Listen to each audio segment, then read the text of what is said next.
Ta gura kyau har ma gurin lafazinta, ba na da shakka da rashin na biyunta, kallanta nake yi mai siffa ta kamala.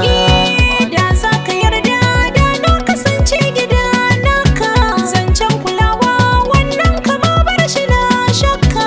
Ka bani yarda tilas gabanin ka in duka, ba wanda zai kai ni farin ciki ran da ka je da ni. Ina san ki bebi na mai kyawun siffa a zauna, da kai na amince tun fil azal kai na ba kauna.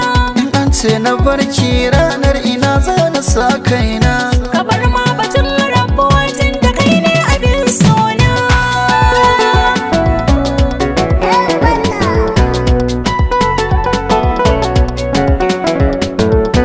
Na yarda so yana shiga ba wai da izinin ka ba, ko ya yi shawara da ni da san ba zan hane shi ba, tunda dai akan ki ne komai ba za na ki shi ba.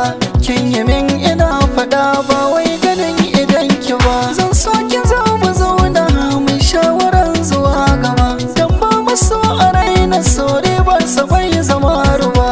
Ni da ke ko Laila Majnun ma ba za su kai mu ba, tunda san ki ne na sallama wa zuciya.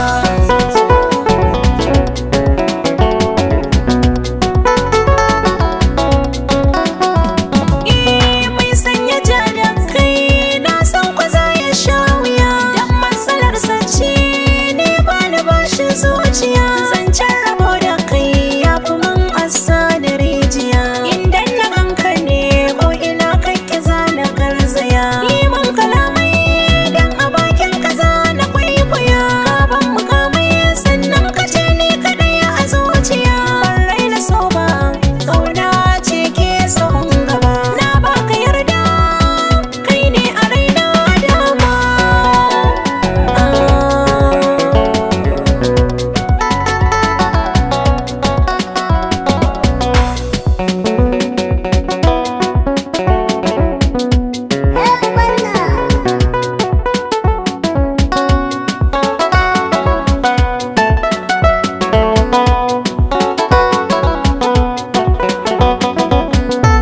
He soyayya ce na ji kamar zan susuce, baby zo kama ne ki mini baitin so mai daɗi.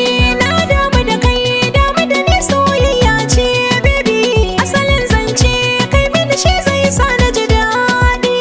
Burina kullum in ganki kusa na ya hobi, kina mini kallon soyayya sai na ji daɗi.